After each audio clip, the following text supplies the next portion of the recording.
Hello and welcome back to Read Becca. This is my weekly catch up on everything that I've read, everything I'm currently reading, and everything I'm looking forward to reading. And my reading focus remains completely in the garbage, unfortunately. So I did finish some stuff up though.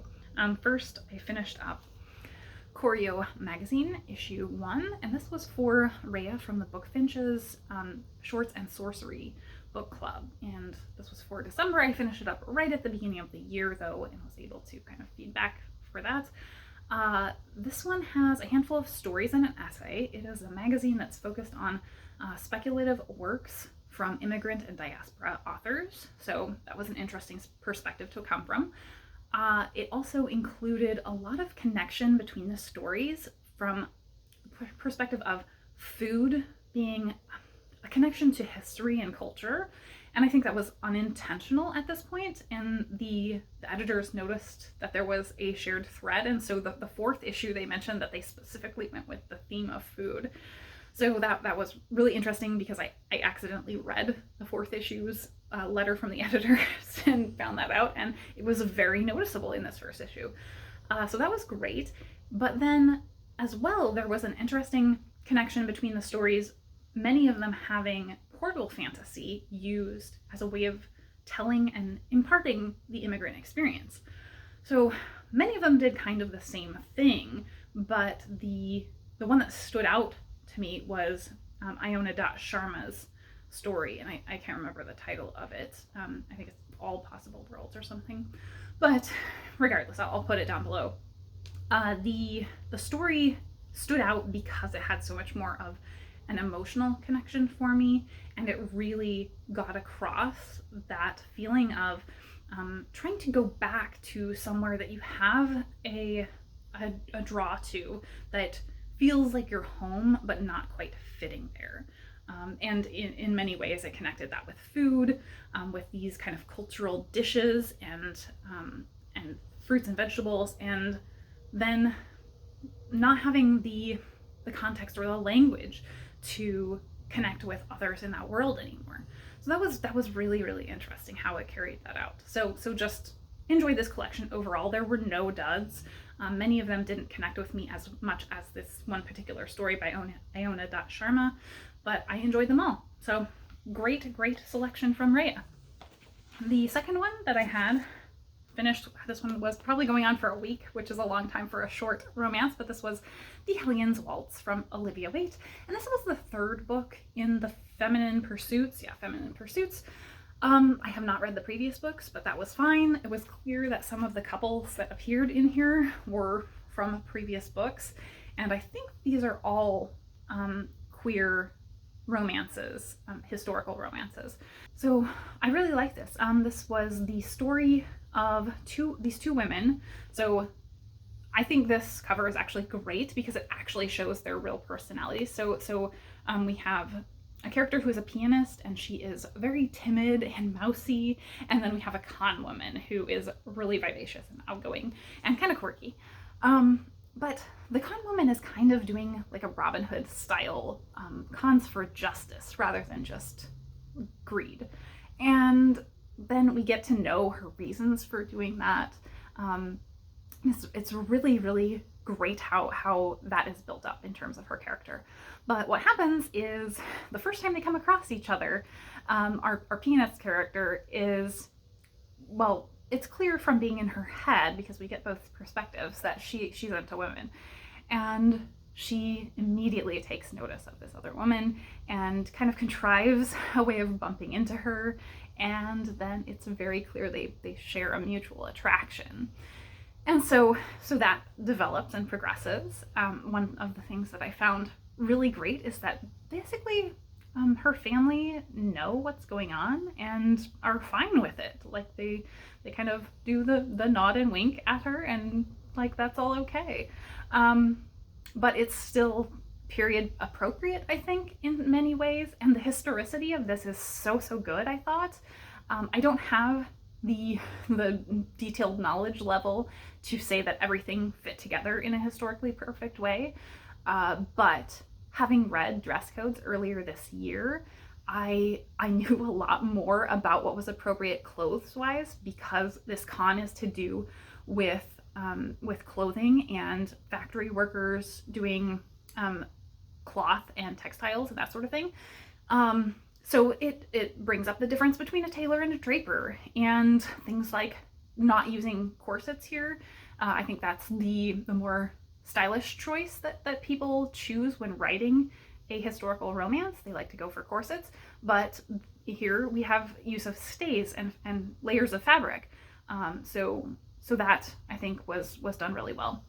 And then there were conversations of things going on politically about French import of cloth. So I'm assuming that was time appropriate, but yeah, all of those things layered together to give a really good experience, and it was clear that there was some research done for this. So overall, I thought the romance was good. I thought the plot of this actual con was good, and I, as I said, loved the historicity of this. So really great experience. I definitely was confirmed that I want to read more Olivia Waite. I had heard her name a lot, and kind of interest in her was very high, and yeah, I will be picking up more from Olivia Waite. Then the stuff I have not finished. So as I said, my reading focus has been awful. So my focus on this, which is quite a dense work, has not been good, but I am still progressing. I'm into part 3, and things at the end of part 2 were absolute bonkers. I don't know how he can top this. Cixin Liu did pretty explosive things in the first book, and I think this was even more explosive. It felt very drawn out in part 2, and then the wrap-up was wild. So yeah, I'm looking so forward to reading part 3, but I'm still only reading this at a rate of like 10 pages an hour, so it's gonna take me probably all week to get through the remainder of this.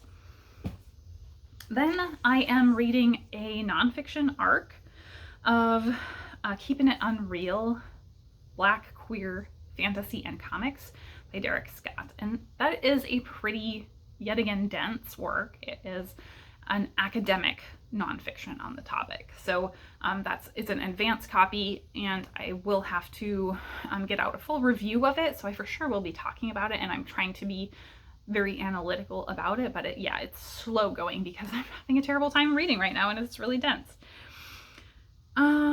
The other one that I have going is my audiobook, and that is Cackle by Rachel Harrison. I'm enjoying it. I only have a little bit left, but I have heard from the one other person I know who has read it that the ending really put them off. So I know something big is going to happen at the end. I don't know what that is, but I definitely want to wait and get it finished, and I just couldn't get it finished yet today. So I'm going to finish it and talk about it next week. But overall, the tone is really, really odd. So we'll see how it turns out, whether that is something that does end up turning me off as well at the end. Then, stuff I haven't started. So I passed up a novella that I should have picked up earlier this week, and instead got a couple of other things, but one of them is a novella, and that is good news because after I picked it up, I heard that Kristinelle SFF Reader is doing a novella readathon in January to read as many novellas as you can. And so this one is not speculative, I don't think, but I grabbed West by Davies. And this one I picked up purely because Simon Savage really loves Davies. So when I saw it, I was like, oh, I have to pick that up. And I can't really remember the plot of this one. It sounds like this is in like a Midwest or Southern setting, and very rural, and a father leaves to chase after this kind of rumor or news of dinosaur bones being found. And yeah, my voice going way up should tell you I'm not sure on that. But so he takes off and leaves behind his daughter to take care of the farm. And so I think we get both perspectives of that experience. So I'm very curious about it. I'm going completely off of Simon's recommendation, so hopefully this will be good. The other one, spoiler for my 5-star picks. I have this one and another one from the Worldcon awards, not the Hugo, but other awards, that I haven't read yet, that I think will be 5 stars. And the other one was already on my 5-star predictions, but this one I added in with the replacement of other ones that I had read. And that is The Space Between Worlds by Micaiah Johnson. So a lot of people that I know have read and loved this, and I really think it sounds like my jam. So I'm hoping to get to it soon. It's not very long, so I think this will be a really quick read. I'm hoping that this will pull me out of my lack of focus for sure. So those two are probably, between these and Fall of Babel, all I will get to this month based on how my reading's going. Really what I should be doing is probably shifting toward more audiobook reading and like crocheting and puzzling, because I have definitely been having major problems with focus, as I said, and like doom scrolling really bad this week. So I guess that's all I have for book stuff. Let's talk more about what's going on in terms of my week. I think I don't have anything major to say about my actual personal life. I just have massive rants. So I may have to cut all of this out, and if I do, everything is awful, and that is the life update for this week. So things in my area have been just continuously getting significantly worse, really since about the Wednesday before Christmas. And I know we've made national news a couple times. I think one of the things that made national news was the guy who had to wait 10 hours for an ambulance because they are so backed up. Our hospitals are full. It just is feeling extremely depressing right now and bleak. It feels like this is a never-ending marathon right now, just emotionally heavy. So it's been a really tough week, and I keep doom scrolling. I think I mentioned that earlier, but like my focus, I am sitting down and then getting up for 2 minutes to do like some sort of cleaning or like random thing I think of, because I'm just so distracted, and it's so hard to focus on anything at this point, because just the mental energy and stress is so high. So that is exhausting. As everything has been, going worse and worse, it's, seeing my friends who work in service jobs, they're like loads of the businesses that I actually support, which are being really good and responsible, have shut their doors right now, just because they have so many employees that are out sick or have families that are sick, so they have to quarantine, that they can't continue operating. So I've seen those just falling 1, 2, 3. We've had, like I said, kind of national stories. We've had a lot of major things like our art museum, which I love, and I did a video in our art museum last year. They have shut their doors for the next month because of how bad things are. We've had the big story that I think many states are doing this. The hospitals are all postponing the elective procedures because they're so backed up. I had a friend imploring everyone to get their shots, and sharing that as an undertaker, they don't regularly see other people there picking up bodies at the hospital, and this week they had to wait in a line of undertakers to pick up because there were so many. So that all is just crushing after nearly 2 years, and it's so hard because we see things. There was a photo that went viral this week on social media, and I have been trying so hard to avoid everything except for positivity, and have been failing really miserably. So I normally wouldn't see this even, but I saw it, and it's of a woman on a plane. So this guy, I think behind her, was taking a picture, and obviously that's questionable as it is, but taking a picture of her texting, and she was texting about being on the plane returning home because she has COVID. So that alone is bad. And then also texting about the things done to sneak into places, to major public events, and hide her positive status. So avoid showing negative tests and stuff to get in. And like, that just is horrifying. I mean, just awful, number one. But then worse than that, like, below that, as one of the top comments was someone just in a couple sentences describing that, kind of one of the really worst things to come out of this has been the loss of faith in humanity. And that like was a gut punch to me, because I feel that so deeply. Like I'm getting emotional right now, because we can't function without that faith in humanity. Like we can't have a functional society without that. And it's like people making a choice to say that their individual freedom, and I do believe in a lot of individual freedom, but that their individual freedom means they can drive down the middle of the road or on the wrong side of the road. And we as a community bought the road and have had to agree to how we share it in order to function.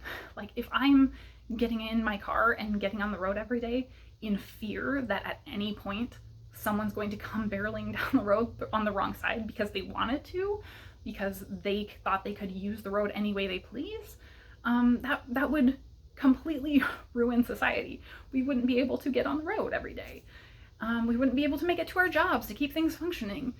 I mean, there's always obviously caution of that in case of accidents, but if we were afraid of every single other person on the road and we assumed they were not going to stay driving within the lines, we wouldn't be able to operate. It would be chaos on the road, right? So that's what it feels like is happening right now.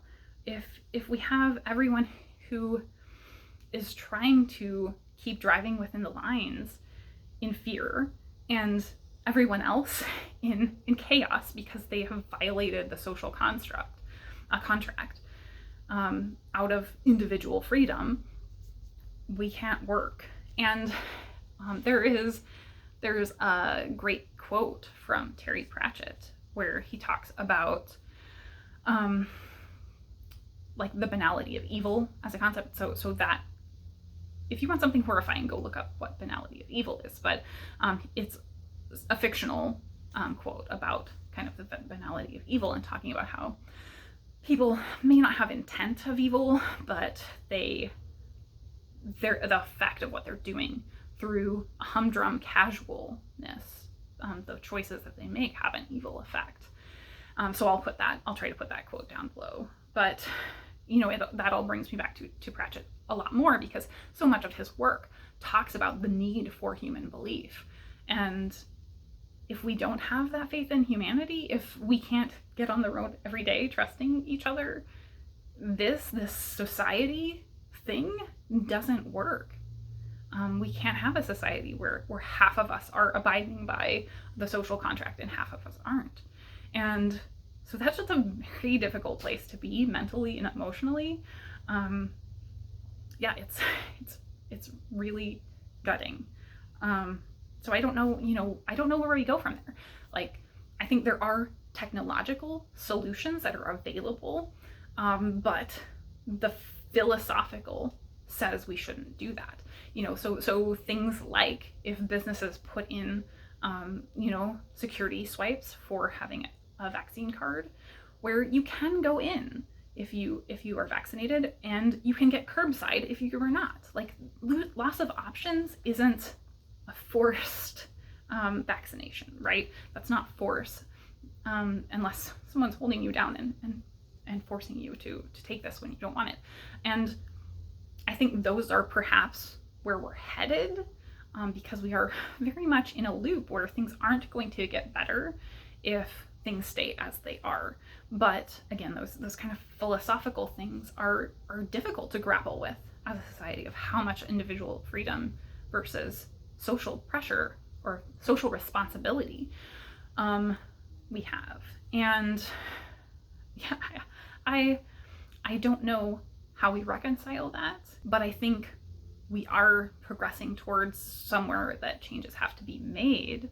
I for sure do believe that people have the freedom to make that choice and to have that option, but making that choice means that you're communicating that you don't think you should have an effect on society. You are taking a separation from society.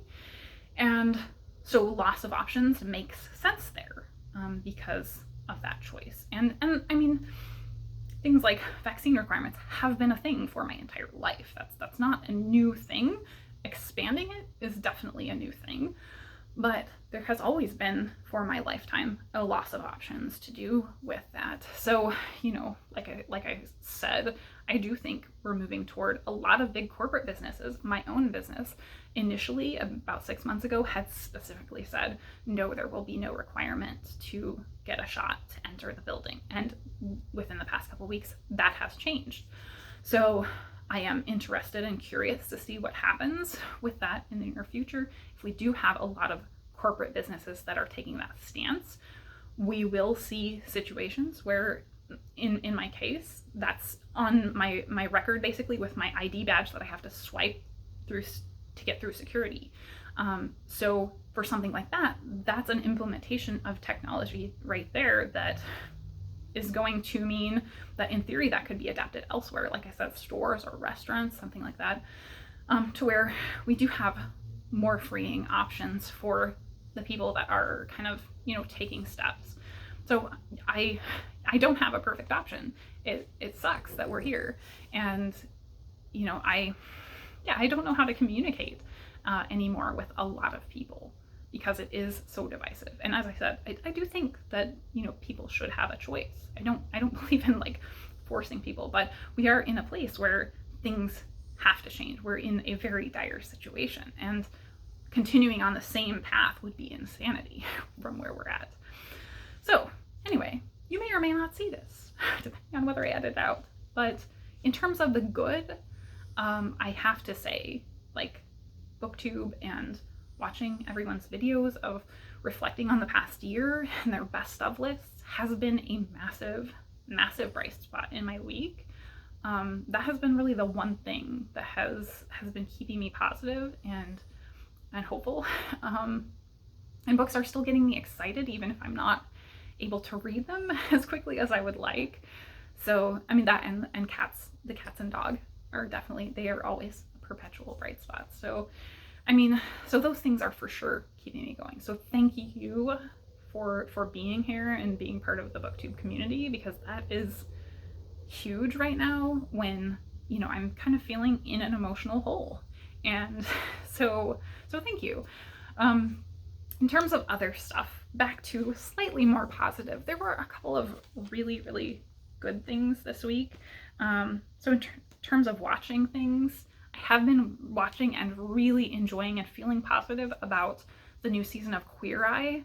However, it does take place and is filmed primarily in 2021. So there are some very heavy episodes that I've seen so far, so that has been slow going for sure. To go from one dark topic to another, but a really good one. There was a panel, an author panel, a couple months ago that I missed, and I just watched it, on creating climate futures. And this featured Vandana Singh and Kim Stanley Robinson. I'm forgetting the other two authors that were in there, but they were really great.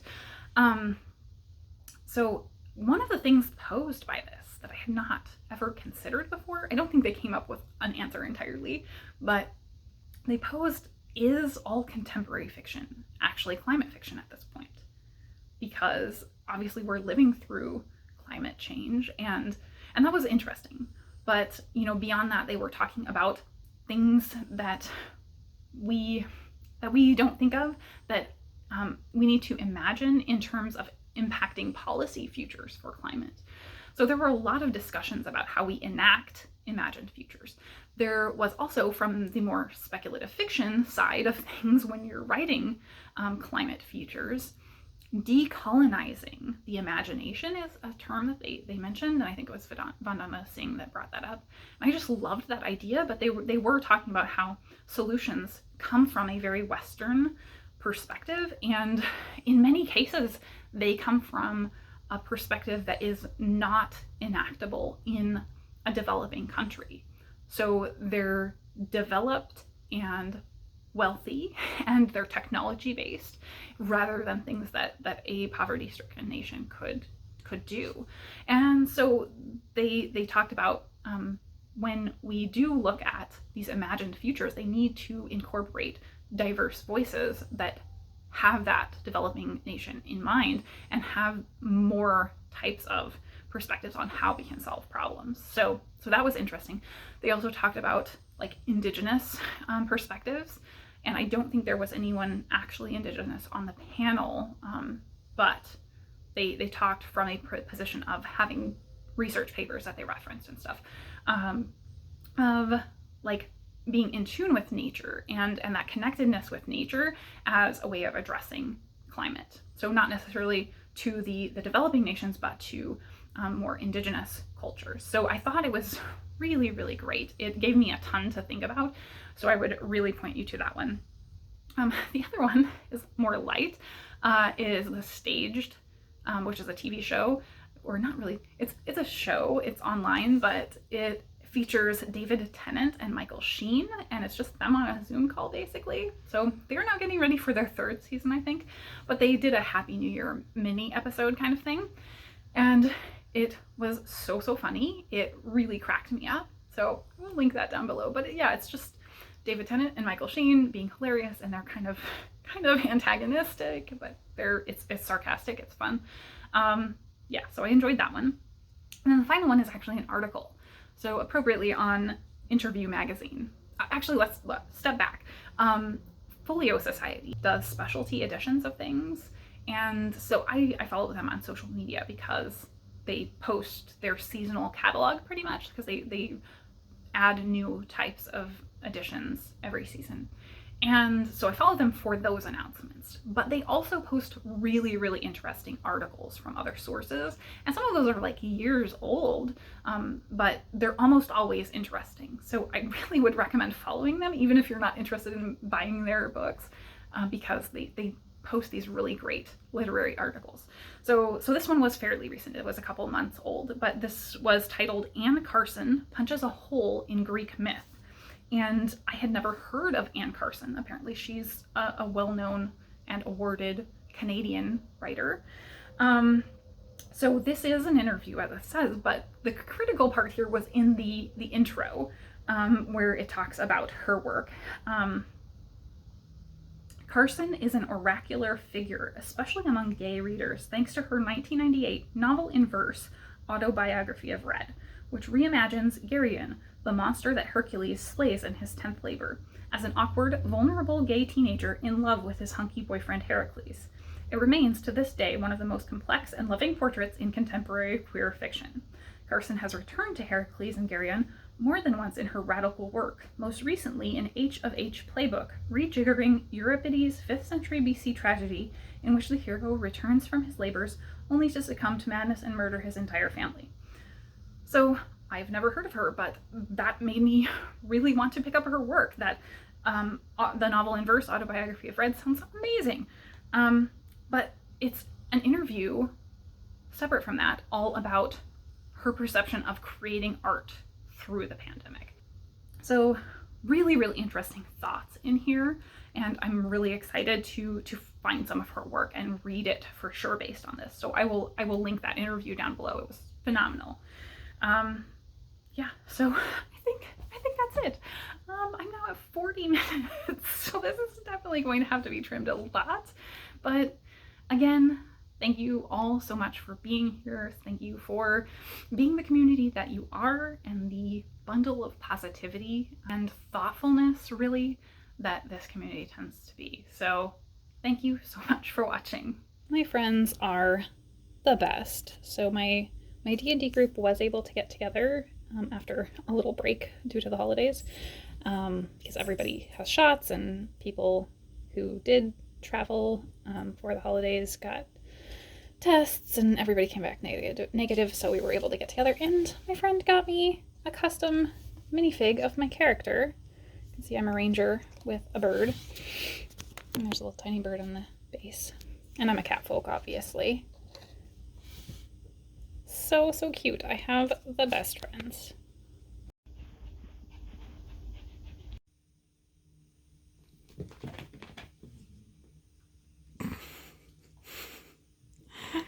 Oh, Ripley, you're such a goof. You just did him an attack. You will not share the the computer, huh? There's dudes in one corner. Just a couple ladies. It's actually daytime. I'm just defrosting because we took Cinnamon out for a walk. You can go lay down there. Good boy, Cinnamon. I have no feet space. Coco is off to the side of us. He's got his little house where he's got a warming pad that heats up when he lays on it, so he spends a lot of the day in there. So the temperature is in single digits, and we've got, unsurprisingly, the first official cuddle of the year. Look at that coziness.